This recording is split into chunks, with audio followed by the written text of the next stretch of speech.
Let me बेटा focus again. Question is that बेटे Y standard resistance coils जो हैं ये कॉन्स्टेंटन या मैग्नीन अलॉयज की बनी होती हैं, इनको हम मेटल्स के साथ क्यों नहीं डिजाइन कर सकते हैं बेटा? इसका सिंपल रीजन यही है बेटा कि जो ये कॉन्स्टेंटन है, कॉन्स्टेंटन और मैग्नीन, ये बेटे जो दोनों हैं दीज आर द अलॉयज बेटे। और अगर ये अलॉयज हैं बेटा तो इनका जो टेम्परेचर कोफिशिएंट ऑफ रेजिस्टेंस है इट इज वेरी स्मॉल बेटा। कॉन्स्टेंटन और manganin both are alloys, their temperature coefficient of resistance is very small बेटा। उससे बेटे क्या होगा, अगर temperature coefficient of resistance small होगा ना तो टेम्परेचर इंक्रीज करने से इसका जो रेजिस्टेंस है वो बढ़ेगा नहीं। मेरी बात बड़े ध्यान से सुनिएगा बेटा प्लीज सारे बच्चे। जो जो बेटे हमारा फर्दर मोर में अगर बात करूं बेटे, एक मिनट वेट करिएगा बेटे।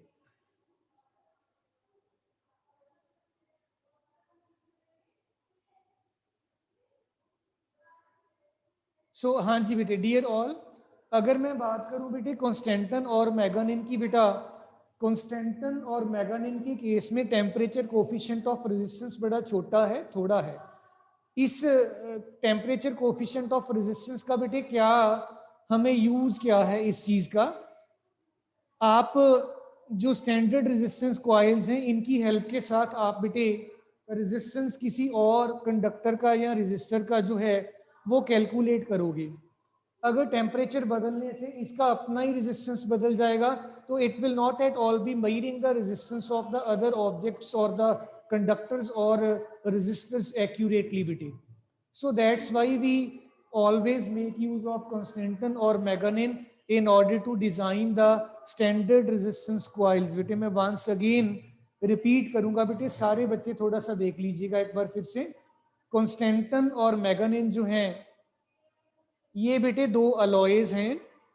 अगर आप इनको यूज करते हो तो इनका जो अल्फा है बेटा, टेम्परेचर कोफिशिएंट ऑफ रेजिस्टेंस जो है that is not very large, that is very small. अगर ये स्मॉल है तो इसका मीनिंग ये हुआ कि with the rise in temperature comma the resistance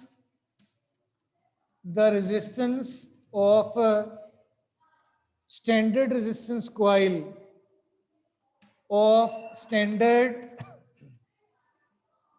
resistance coil will not change। So इसीलिए बेटे हम इसको यूज करते हैं। अदरवाइज आपको मैं थोड़ा सा समझा देता हूं बेटे इसमें है क्या। मान लीजिए आप अपने स्केल के साथ किसी लाइन का लेंथ मेजरमेंट करना चाहते हैं। आपका स्केल अगर अपनी लेंथ बदल लेगा तो आप वो लाइन का मेजरमेंट प्रॉपरली नहीं कर पाओगे, ठीक मेजरमेंट नहीं कर पाओगे। यही कुछ यहाँ पे बेटे आपको स्टैंडर्ड रेजिस्टेंस कॉइल्स के केस में भी मिलता है। स्टैंडर्ड रेजिस्टेंस कॉइल एक आपका कॉइल है जिसकी हेल्प के साथ आप अननोन रेजिस्टेंसेस को बेटे कैलकुलेट किया करते हो। अगर आपका जो स्टैंडर्ड रेजिस्टेंस कॉइल है जिसके साथ आपने मेजरमेंट करना था इसका अपना रेजिस्टेंस ही बदल जाएगा तो इसने किसी और को क्या मेजर करना है, तो that measurement will become automatically बेटे wrong. So in this manner we say that बेटा हमारा स्टैंडर्ड रेजिस्टेंस कॉइल्स जो हैं ये हमेशा कॉन्स्टेंटन या मैग्नीन के ही हमें डिजाइन करने चाहिए, बनाने चाहिए बेटा। सो बेटे डियर ऑल, इसके बाद आ जाइए मेरे पास कंसेप्ट है कॉम्बिनेशन ऑफ द रेजिस्टेंस का बेटा, या ग्रुपिंग ऑफ द रेजिस्टेंसेस का, कि रेजिस्टेंसेस की ग्रुपिंग हम कैसे कर सकते हैं। लेट अस बेटे concentrate upon this grouping of resistors. Resistors की आप ग्रुपिंग बेटे कैसे कर सकते हो? Let us concentrate upon this बेटे। बड़े ध्यान से सुनिएगा बेटे, अगर आप एंड टू एंड अपने रेजिस्टेंसेस को ज्वाइन कर देते हो, एक रजिस्टर आपने ज्वाइन किया, उसके साथ अगला, उसके साथ अगला, third, then fourth and so on, this is called बेटे सीरीज ग्रुपिंग। और अगर आप सारे के सारे रजिस्टर्स का एक टर्मिनल एक तरफ और दूसरा दूसरी तरफ अटैच कर दोगे, that becomes it a parallel combination of the resistors. आइए मैं आपको ग्रुपिंग के बारे में थोड़ा डिटेल में करवा देता हूं। We have series grouping. Series grouping बेटा, सीरीज ग्रुपिंग में क्या है, आप बेटे एंड टू एंड ज्वाइन कर देते हैं। All the resistors are joint end to end बेटा। और इस एंड टू एंड ज्वाइन करने को आप बेटे डायग्राम के साथ कैसे शो कर सकते हो? Imagine that this is our resistance number 1, first resistor rather, and let us have this is the second resistor, let us say that this is the third resistor। तीन हमने resistors imagine किए हैं, इनको तीनों को हमने बेटा एक external source of EMF that is battery इसके साथ बेटे अटैच किया है, और ये आपका इस तरीके का सेटअप आपको मिला। इसको रेजिस्टर को आपने R1, इसको R2, इसको R3 कह दिया। तीनों का रेजिस्टेंस का वैल्यू जो है ये बेटे अलग हो सकता है। आपका करंट I जो है इसमें से फ्लो कर रहा है। एक बात हमेशा याद रखिए, जब भी आप सीरीज ग्रुपिंग की बेटे बात करते हो तो आपका करंट ब्रांचेस में डिवाइड नहीं होता, सेम करंट सारे रेजिस्टर्स में से जो है that flows down. So you can see this is the current I flowing through this resistor, same current is flowing through this resistor and same current is flowing through this resistor। मतलब current की division नहीं हुई, further current same ही सारे resistors में से flow कर रहा है। इमेजिन कर लीजिए V जो है this is the potential difference available across the terminals of the battery, and further more आपका जो रेजिस्टर नंबर 1 है इसके अक्रॉस V1 के बराबर का, इसके अक्रॉस V2 के बराबर का, इसके अक्रॉस V3 के बराबर का पोटेंशियल डिफरेंस जो है अवेलेबल है। क्या क्या मतलब क्या है बेटे इस चीज का, ये एक बार फिर से समझें। मान लो 6 वोल्ट की बैटरी आपने अप्लाई कर रखी है, बैटरी की वोल्टेज 6 वोल्ट है, तो इसके अक्रॉस मान लीजिए 1 वोल्ट पोटेंशियल अवेलेबल है, उस 6 वोल्ट में से बाकी 5 बच गए, और 2 वोल्ट इसके अक्रॉस है, देन 3 वोल्ट इसके अक्रॉस है। This is what I mean to say बेटे। अदरवाइज अगर आप ओम्स लॉ की हेल्प लें, ओम्स लॉ के अकॉर्डिंगली V आपका बेटे I इंटू R के बराबर हुआ करता है। ये आपने ओम्स लॉ डिस्कस कर रखा है ऑलरेडी। अब आपका V1 को अगर आप देखो, ध्यान से देखो, अगर V1 आपका ये वाला करंट और ये वाला रेजिस्टेंस इनके प्रोडक्ट के बेटा बराबर हो जाएगा। So I will say that V1 is equal to I into R1। इस V2 के ऊपर फोकस करिए, आपका जो सेकंड रेजिस्टर आपका है अवेलेबल, इसमें आप कहोगे V2 जो है I इंटू R2 के बराबर है बेटा।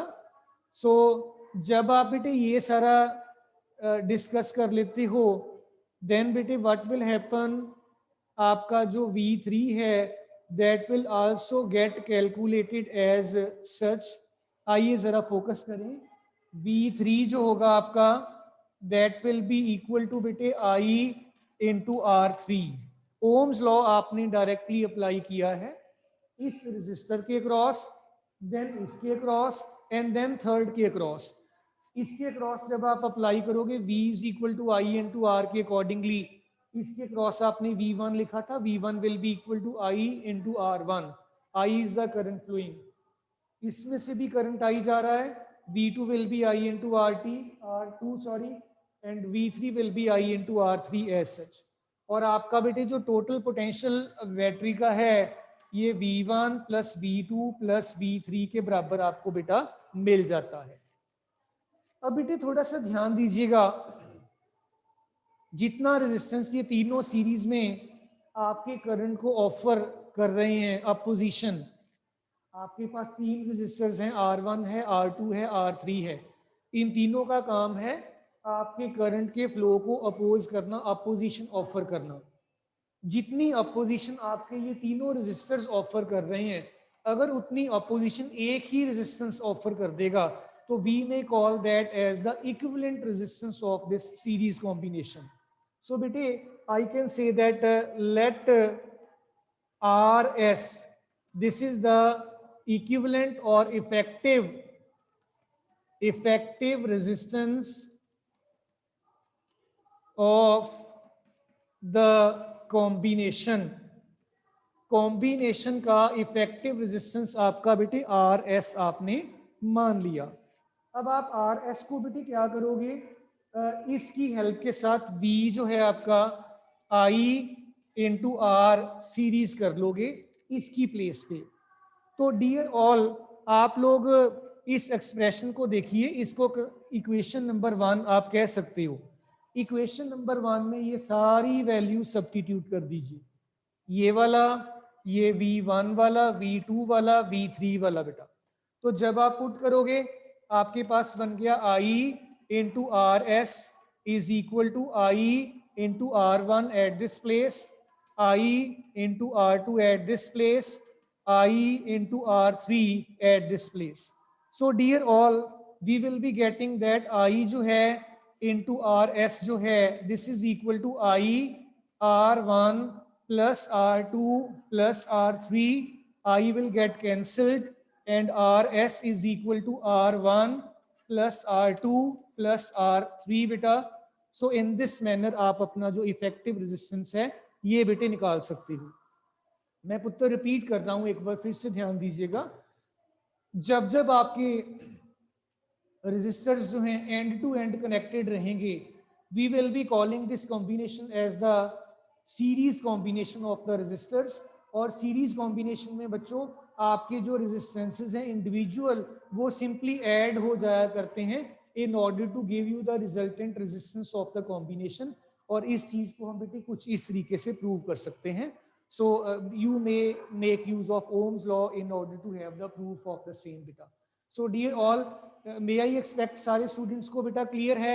I can see Akhilesh, Anshika, Ashma, Baljinder, then Bhavna Sharma, Bhumika, Daksh, Ikjot, Harjot, Harleen, Harsimar, Jayaditya, Kanishka, Karthik, Kavish, and Kavyansh, then Keshav, again Kriti, Madhav, ocean, Raghav, दो बच्चे हैं ये, एंड देन बेटा सात्विक, Sajal, Saksham, Sameeksha, Tripti, Vaibhavi.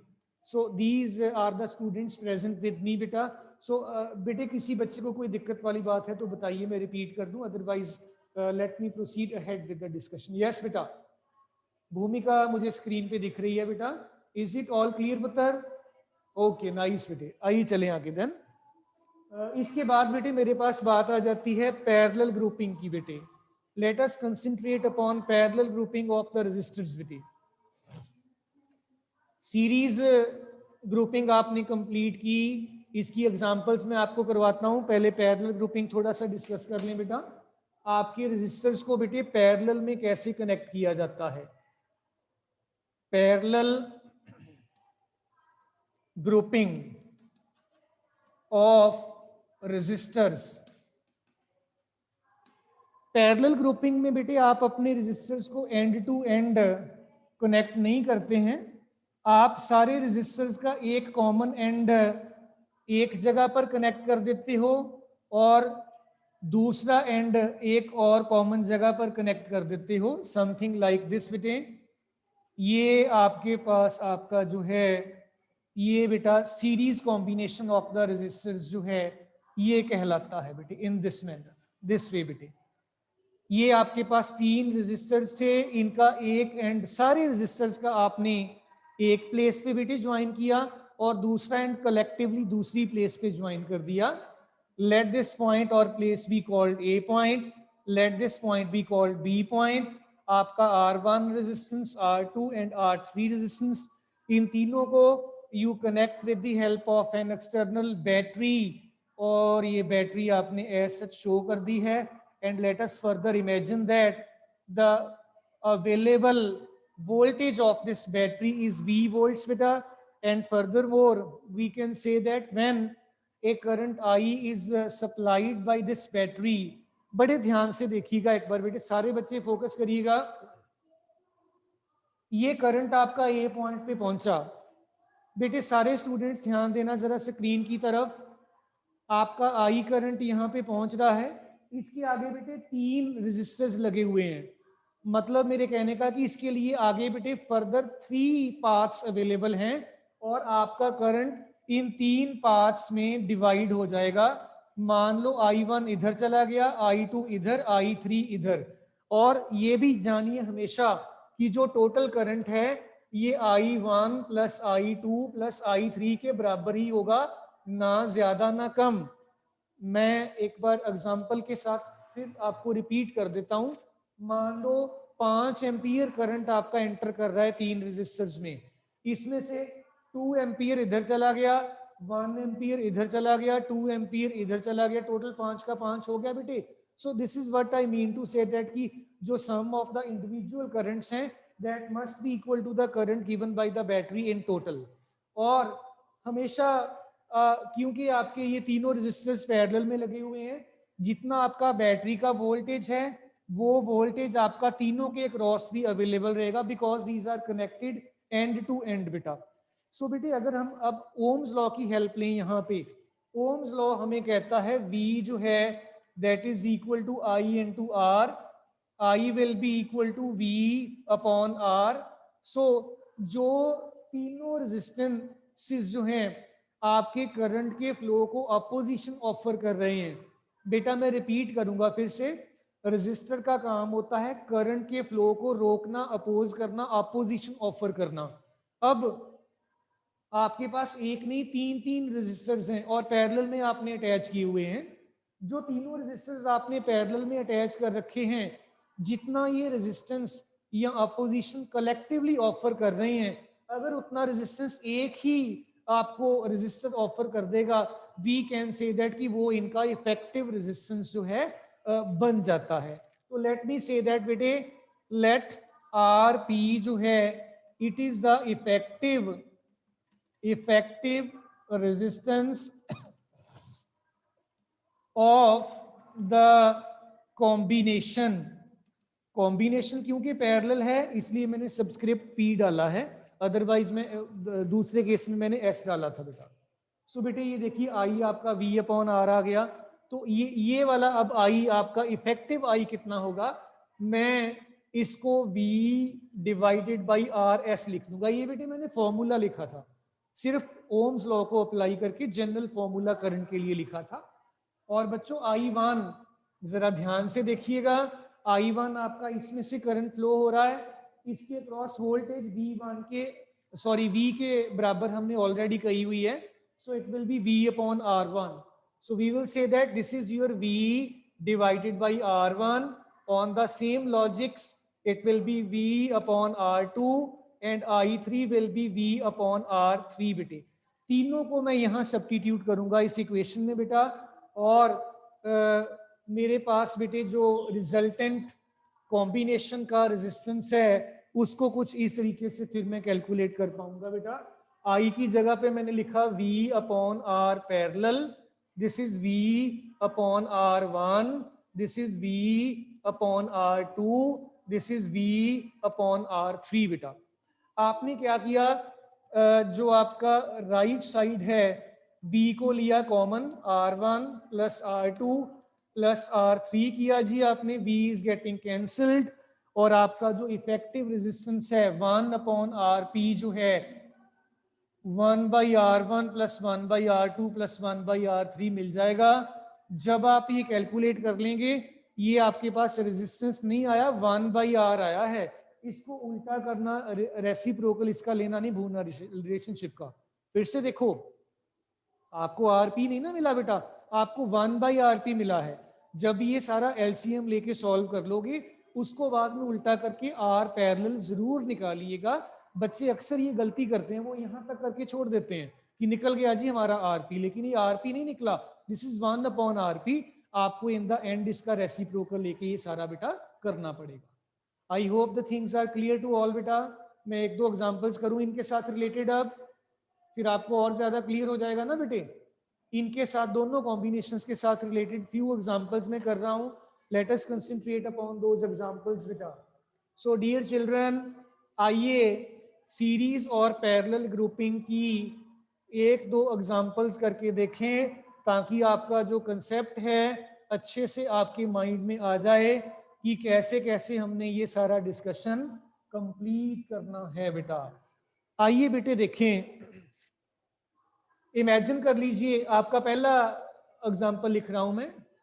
We have a resistance of say 2 ohm and we have another resistor of say 3 ohm and we have another resistor say 4 ohm बेटा। और ये आपके दो end points A and B हैं। आपको इन ए और बी के बीच में इफेक्टिव रेजिस्टेंस जो है वो निकालना है बेटा।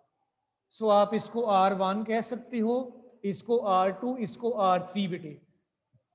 एक बात मेरी बड़े ध्यान से सुनिएगा सारे बच्चे, स्क्रीन की तरफ देखिएगा। आपको मैंने पहले भी बताया था कि जब आपका करंट फर्दर ब्रांचेस में डिवाइड नहीं होता, सेम करंट सारे रेजिस्टर्स में से पास कर जाए जब, तब आपके वो सारे रेजिस्टर्स सीरीज में लगे हुए होते हैं। कई बार ऐसे होता है कि हमें पता नहीं चलता कि जी ये सीरीज में है कि पैरेलल में है। कई बार डायग्राम कुछ ऐसा होता है, मैं करवाऊंगा वो भी आपको।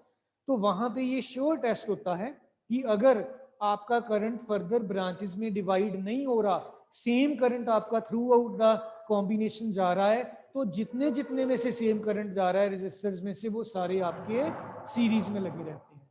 सो यहाँ पे इमेजिन कर लीजिए आई करंट इसमें से जा रहा है, इसमें से भी आई, इसमें से भी आई जाएगा। करंट क्योंकि डिवाइडेड नहीं है, तो वी विल से दैट बेटा आपका कॉम्बिनेशन सीरीज कॉम्बिनेशन है, और आप सिंपली इन रेजिस्टर्स को ऐड कर सकते हो, और आपका जो इफेक्टिव रेजिस्टेंस है ए और बी पॉइंट्स के बीच में, this is 2 ohm, 3 ohm and 4 ohm, और ये 9 ohm आपके पास रेजिस्टेंस आपको मिल जाएगा। सो इन दिस मैनर बेटा हम इसको डिस्कस कर सकते हैं। सजल रोल नंबर 32 को अनम्यूट किया है मैंने। सजल roll number 32। Yes, beta, Sazal, roll number 32, getting me or not? Roll number 32, Sazal. Yes, beta, getting me or not? यहाँ बटन दबा के साइड पे तो नहीं रख दिया कि सर बोली जाए, ठीक है बोलते रहें। भावना, ओके बेटे, वेरी नाइस बेटा। अब मैं किसी और बच्चे को अनम्यूट करता हूँ। Keshav roll number 19, Keshav roll number 19, you are unmuted बेटे। Yes sir. बेटे सारी चीजें क्लियर हैं अच्छे से? Yes sir. कोई मुश्किल तो नहीं लग रहा बेटा? No sir. चलिए फिर एक और एग्जांपल करवाता हूं बेटे, मैं आपको पैरेलल कॉम्बिनेशन की एग्जांपल करवाता हूं। Let us focus upon this बेटे। सो सेकंड एग्जांपल हमारे पास है बेटा parallel grouping of the capacitors. Let us focus upon this बेटे। इमेजिन कर लीजिए ये आपके पास एक 4 ohm का रेजिस्टर है, और here is an other resistor having resistance say 6 ohm, and here we have an other resistor having a resistance of say again 3 ohm। मान लेते हैं ऐसा है। आपको ए पॉइंट और बी पॉइंट के बीच में इफेक्टिव रेजिस्टेंस जो है ये बेटा निकालना है, ए और बी पॉइंट्स के बीच में। सो अब देखो, अगर आप करंट एंटर करवाओगे तो ये 3 ब्रांचेस में डिवाइड हो रहा है, इसका मतलब है तीनों ब्रांचेस आपकी पैरेलल में लगी हुई हैं। This is the simplest test बेटा। So 1/r effective, it will be equal to 1/r1 plus 1/r2 plus 1/r3। अब आप सिंपली वैल्यू सब्स्टिट्यूट कर दो 1/r इफेक्टिव ए और बी पॉइंट्स में. This is 1/4 plus 1/6 plus 1/3 and अगर मैं एलसीएम ले लूं this will be 12. It will be something like this 9/12. और अब देखिए ये मेरे पास 1/r इफेक्टिव आया था. आर इफेक्टिव के लिए उल्टा करना नहीं भूलना. 12/9 ओम. कटिंग इसकी आप कर सकते हो. That is it will be 4/3 ohm बेटा. So may I hope the things are clear now to all बेटा. एक एग्जांपल और दूंगा इसके बाद आपको आप करोगे, इसको मैं नहीं करूंगा. Okay nice. मैं डायग्राम ड्रॉ कर रहा हूं बेटे, आप साथ साथ ड्रॉ करिए और सॉल्व करने की कोशिश करिए. फिर मैं भी करूंगा बाद में, आंसर हम अपना कंपेयर कर लेंगे. Let us focus upon that बेटा. तीसरा हाँ जी बेटे कुछ बच्चा कोई कहना चाहता था. I think you may raise your hand. कोई अगर किसी को दिक्कत है बेटा, किसी भी बच्चे को कोई बेटे डाउट नहीं रहना चाहिए. वैसे तो चलो चीज़ें इतनी ज़्यादा मुश्किल नहीं है, इट्स ऑल मैनेजेबल. फिर भी अगर किसी के माइंड में बेटे कोई छोटी से छोटी बात भी है तो बता दिया करो. I can repeat. ओके बेटे नाइस. तीसरा एग्जाम्पल की फॉर्म में बेटे आपको मैं दे रहा हूं, न्यूमेरिकल है ये इमेजिन कर लीजिए 3 ओम है एंड हियर इट इज बेटे 2 ohm and here this resistor is having a resistance of 4 ohm. और आपने इस केस में ए और बी पॉइंट के बीच में इफेक्टिव रेजिस्टेंस जो है ये वर्कआउट करना है. आप करोगे बेटा सारे बच्चे. एक हिंट दे रहा हूं आपके लिए. मान लो आपने आई करंट ऐसे भेजा, आई करंट इसमें से जा रहा है, आगे 2 रास्ते हो गए इसके लिए करंट के लिए. इसका मतलब है ये 2 ब्रांचेस पैरेलल में हैं और तीसरी वाली जो ब्रांच है ये वाली, ये इनके इफेक्टिव के साथ सीरीज में लगी रहेगी. देखिए करके. अब आप, मैं भी करूंगा फिर कंपेयर कर लेते हैं. यस बेटा सारे स्टूडेंट्स बेटे एक बार करके देखो. भूमिका करके देखो बेटा. बढ़िया बढ़िया करके देखो साथ साथ बेटे.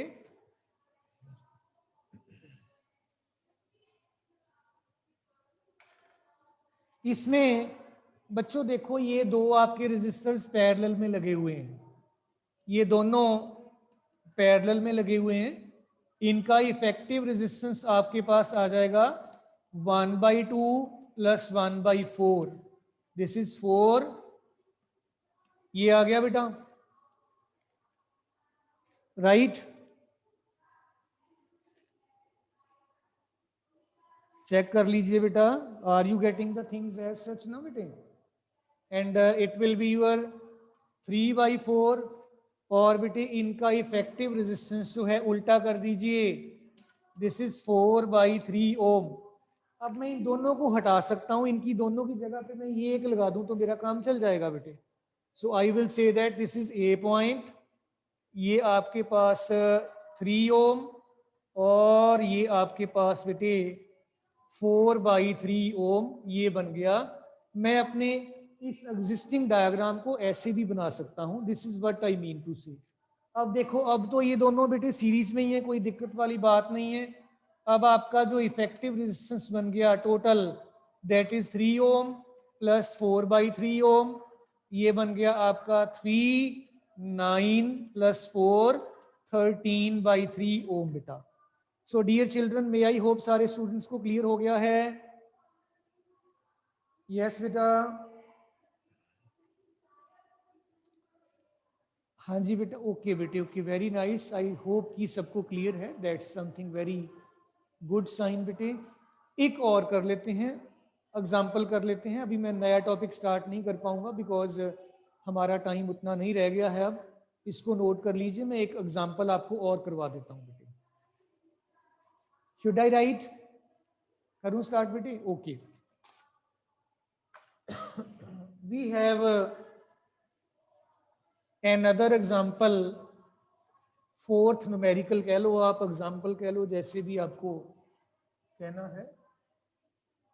आप दिस इज फोर्थ वन, से दिस इज पॉइंट ए, ये बेटा 5 ओम का रजिस्टर, और इसके साथ आपने एक और 5 ओम का रजिस्टर कनेक्ट किया, और ये एक और 5 ओम का रजिस्टर कनेक्ट किया, ये बी पॉइंट, ये आपने एक 5 ओम का रजिस्टर कनेक्ट किया, ये एक और आपने 5 ओम का रजिस्टर कनेक्ट किया, और ये एक आपने 3 ओम का रजिस्टर जो है ये कनेक्ट किया। यस बेटे, जरा ध्यान दीजिएगा। आप देखो सबसे पहले तो बेटे ये यहाँ से अगर करंट फ्लो करेगा तो ये करंट इन तीनों में से सेम ही जा रहा है। इसका मतलब है ये तीनों सीरीज में लगे हुए हैं, ये तीनों रेजिस्टर्स, क्योंकि इनमें से करंट आपका फर्दर डिवाइड नहीं हो रहा। इसका मतलब है 5 + 5 + 5 कितना हो गया? How much? 5 + 5 + 5 + 5 is 15 ohm. Yes, तो ये जो 15 ओम है इनका इफेक्टिव रेजिस्टेंस बन गया बेटा ये 15 ओम, क्योंकि ये सीरीज में लगे हुए थे। अब मैं इन तीनों को हटा सकता हूं। इनका इफेक्टिव रेजिस्टेंस जो 15 ओम है इसको बेटे मैं ऐसे लगा सकता हूं, दिस वे, ये आपका 15 ओम। अब थोड़ा सा और ध्यान दीजिएगा, अगर आप यहां से करंट एंटर करवाते हो तो ये 2 ब्रांचेस में डिवाइड हो रहा है, ये दोनों आपके पैरेलल में लगे हुए हैं। अब इनका इफेक्टिव निकाल लो 1/R 1/3 + 1/15 it will be 15 5 + 1, this is 1/R आ गया आपका 6/15 R 15/6, 6 2s are 12, 3 30, 6 5s are 30, तो ये इन दोनों का इफेक्टिव 2.5 आ गया बेटे। Justified up to this point dear children, यहां तक क्लियर है? ओके, इन दोनों को भी रब कर दो, इनकी जगह पर फिर आप ये एक सिंगल रेजिस्टर लगा सकते हो 2.5 ओम का, दिस वे, दिस इज 2.5 ओम। अब देखो लास्ट स्टेप है, ये करंट जा रहा है, ये आगे नहीं डिवाइड हो रहा, सेम करंट जा रहा है, तो नेट रेजिस्टेंस आपका सर्किट का जो है that will be equal to, ये तीनों सीरीज में आ गए, अब 5 + 2.5 + another 5, this is 12.5 ohm beta. So this is how you can solve for this beta as such. ऐसी एग्जांपल्स और भी आप करके देखिए साथ साथ बेटा। सो डियर चिल्ड्रन, मंडे को मैं आपकी कॉपीज के लिए आपको बोलूंगा, आप अपना नोटबुक का बेटे थोड़ा रेडी रखना सारे स्टूडेंट्स। बेटे क्लियर हो गई चीजें ये सारी बेटा? भूमिका स्क्रीन पे दिख रही, और कोई बच्चा नहीं दिख रहा मुझे, तो आई होप कि बच्चों को क्लियर हो गई होंगी सारे स्टूडेंट्स को। बेटे सारे स्टूडेंट्स अपनी नोटबुक्स ज़रा रेडी रखना, मंडे को मैं आपसे कलेक्ट करूंगा और आपको पहले मैसेज डाल दूंगा कि कैसे कैसे भेजनी है, आप तब तक अपना काम कंप्लीट कर लेना बेटे। सो बेटे that's all from my side. आप कुछ कहना चाहते हैं या बताना चाहते हैं तो ज़रूर बताइए बेटे, सो दैट हम बेटा